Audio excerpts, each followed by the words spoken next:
திரு KCP, நான் உங்களிடமிருந்தே ஆரம்பிக்கிறேன்.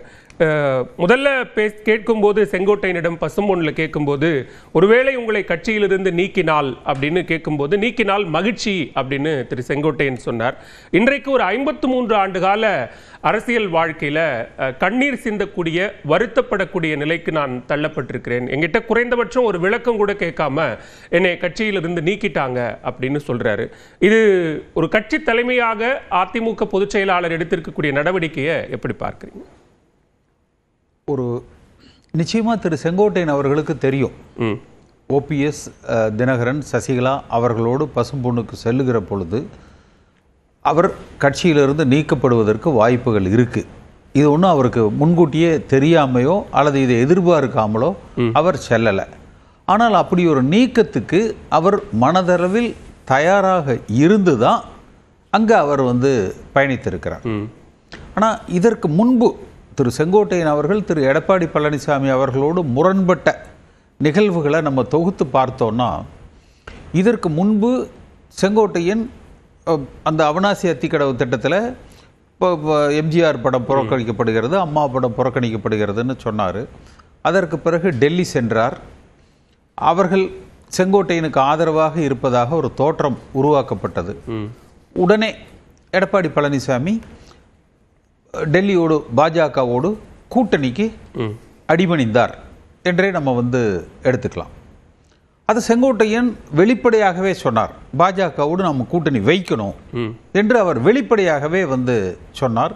எடப்பாடி பழனிசாமி அந்த கூட்டணியை வைத்தார். அதுல ஒரு சிக்கல் என்னன்னா, அது பாஜக தரப்பிலிருந்து அதை யாருமே என்டார்ஸ் பண்ணல. திரு செங்கோட்டையன் திரு அமித்ஷா அவர்களையோ நிர்மலா சீதாராமன் அவர்களையோ சந்தித்தார் அப்படிங்கிறத எந்த இடத்திலையும் பாஜக தலைவர்கள் எங்கேயுமே அதை ஏத்துக்கவே இல்லை. நீங்க சொல்றது ரெண்டாவது முறை, சரி, நான் சொல்றது முதல் முறை. ஓகே, அந்த கூட்டணி அமைவதற்கு முன்னாடி, சரி, முன்னாடி அப்ப அவர் சந்தித்ததை எல்லோருமே ஊர்ஜிதப்படுத்தினாங்க.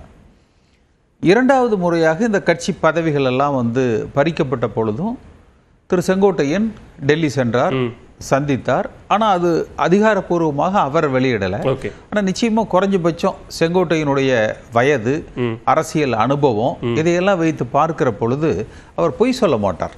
ஒருத்தரை சந்திக்காம சந்திச்சிட்டோம் என்று நிச்சயமா அந்த அளவுக்கு அவர் சொல்ல மாட்டார். அப்ப பாரதிய ஜனதா கட்சி ஏதோ ஒரு திட்டத்தில் அடுத்தடுத்த அரங்கேற்றங்களை நிகழ்த்தி கொண்டு இருக்கிறார்களா என்பது ஒன்று. அடுத்து திரு எடப்பாடி பழனிசாமி அவர்களை பொறுத்த வரைக்கும் அவரு என்ன அடுத்தடுத்த திட்டம்னா என்ன பிளான் என்னவா இருக்கும் நீங்க சந்தேகிக்கிறீங்க? பாஜக முதல்ல இருந்தே கூட்டணி ஆட்சி, கூட்டணி அமைச்சரவை, அடுத்து என்டிஏவுக்கு திரு எடப்பாடி பழனிசாமி தலைமை. ஆனால் தமிழ்நாட்டினுடைய முதலமைச்சர் வேட்பாளராக திரு எடப்பாடி பழனிசாமி தான் முன்னிறுத்தப்படுவார் என்று இதுவரைக்கும் அதிகாரப்பூர்வமாக அந்த கூட்டணியில் அங்கம் வகிக்கிற பாஜக தரப்பிலிருந்து சொல்லலை. அதாவது அமித்ஷா அவர்கள் தரப்பிலிருந்து சொல்லலை. இடையில அண்ணாமலை பேசியிருப்பாரு, நயினார் சொல்லியிருப்பாரு. ஆனால் பாஜக தலைமையிலிருந்து அது இதுவரைக்கும் சொல்லப்படலை. ஒருவேளை பாஜகவுக்கு மற்ற மாநிலங்களில் அவர்களின் நடவடிக்கைகளை வைத்து பார்க்கிற பொழுது அந்த கூட்டணி அமைச்சரவையை நோக்கி பயணிப்பதற்கு அதிமுகவை இன்னும் கொஞ்சம் பலகீனப்படுத்தி அவர்கள் தன்னை பலப்படுத்தி கொள்ள அதிமுகவில் இருக்கிற கருத்து வேறுபாடுகளை பயன்படுத்தி கொண்டு எல்லோரையும் என்டிஏ கூட்டணியில், என்டிஏ அதிமுக கூட்டணி அல்ல, சரி, என்டிஏ கூட்டணி என்று எல்லோரையும் கட்டமைப்பதற்கு பாஜக முயற்சி செய்கிறதா? எடப்பாடி பழனிசாமி பொறுத்த வரைக்கும் இன்னும் கொஞ்சம் அவர் சாதுரியமாக செயல்பட்டிருக்கணும். ஏன்னா திரு செங்கோட்டையன் அவர்களது இந்த பிரச்சனை அப்படிங்கிறது ஒரு 9 மாதங்களுக்கு முன்பே உருவாக்கப்பட்ட ஒரு பிரச்சனை. அப்பவே அவரோட அழைத்து பேசி அவருக்கு உண்டான, அதாவது அவருக்கு அவர் தொகுதியில் திரு எடப்பாடி பழனிசாமியின் உறவினர்களால் சில சிக்கல்கள், அந்த பக்கத்தில் இருக்கிற அந்தியூர் தொகுதியில் எடப்பாடி பழனிசாமியின் உறவினர்களால் திரு செங்கோட்டையனுக்கு சில சிக்கல்கள், அதை அவருக்கு கலைந்து, இன்னும் சொல்ல போனா அவர்கள் அங்க திரு செங்கோட்டையனுக்கு இந்த முறை சீட்டே இல்லை என்கிற அளவுக்கு அந்த பகுதியில் பேச்சுக்கள். அப்போ ஒரு இன்செக்யூர்டு, தனக்கு ஒரு பாதுகாப்பற்ற ஒரு சூழ்நிலையை கூட அவர் உணர்ந்திருக்கலாம். எப்படி நீங்க குறிப்பிட்ட அந்த காலகட்டத்தை தான் திரு எடப்பாடி பழனிசாமி செங்கோட்டையன் மேல குற்றச்சாட்டா வைக்கிறார். இந்த குறிப்பிட்ட காலகட்டத்தில் தான் அவர் அதிமுகவுக்கு ஒரு எதிரான நிலைப்பாட்டை அவர் எடுக்க தொடங்கிட்டாரு. அப்ப அந்த எதிரான நிலைப்பாட்டை எடுத்திருந்தாலும் கூட நாங்க ஒரு மூத்த தலைவர், ஒரு முன்னாள் அமைச்சருங்கிற அடிப்படையில் நாங்கள் ரொம்ப பொறுமையாக தான் இருந்தோம். ஆனால் நீங்கள் சொல்கிற அத்திக்கடவு அவிநாசி திட்ட விழாவில் புகைப்படம் இல்லைன்னு பங்கேற்கலன்னு சொல்கிறது அது ஒரு விவசாய அமைப்பு நடத்தின விழா. அது அரசு விழாவோ கட்சி விழாவோ அல்ல, அது ஒரு விவசாய அமைப்பு நடத்தின விழா. அதில் புகைப்படம் போடலன்னு சொல்லி அவர் கலந்துக்கல. ஆனால் அதே நேரத்தில் அரசு நடத்தக்கூடிய விழாவில் முதலமைச்சர் படம், முன்னாள் முதலமைச்சர் படம், மறைந்த திரு கருணாநிதி அவர்களுடைய படம், முதலமைச்சர் மு.க. ஸ்டாலின் படம் போட்ட விழாவில் இவர் போய் கலந்துக்கிறாரு. அப்ப இவர் திமுகவினுடைய பி டீமா செயல்படுறாருங்கிற குற்றச்சாட்டை திரு இபிஎஸ் வைக்கிறார். ஒரு முன்னாள் ஒரு அரசாங்க நிகழ்வுகளை கலந்து கொள்வதனால ஒருத்தர் திமுகவினுடைய பி டீம் அப்படின்னா, கோவையில் நடக்கிற அத்தனை நிகழ்வுகள்லையும் வானதி சீனிவாசன் முதலமைச்சர் ஸ்டாலின் அவர்களோடு மேடையை பகிர்ந்து கொண்டு சிரித்து பேசி அந்த நிகழ்வுகளில் கலந்து கொண்டிருக்கிறார். அப்ப அவர் என்ன சூப்பர் டீமா? இதெல்லாம் ஒரு அரசியலினுடைய ஒரு அடிப்படை நாகரிகம் தெரியாது. ஒரு அரசு விழாவில் அமைச்சர், சட்டமன்ற உறுப்பினர் என்கிற அளவில் ஒருவர் கலந்து கொள்கிறார். இப்ப தேர்தலுக்கு இன்னும் 4-5 மாதங்கள் தான் இருக்கு. நிச்சயமா கட்சி ரீதியாக எடப்பாடி பழனிசாமி வென்றிருக்கிறார் அப்படின்னே கூட நம்ம எடுத்துக்கலாம். ஆனால் அரசியல் ரீதியாக, தேர்தல் ரீதியாக எடப்பாடி பழனிசாமி மக்கள் செல்வாக்கை இதன் மூலமாக இழந்திருக்கிறார் என்றுதான் பார்க்கணும்.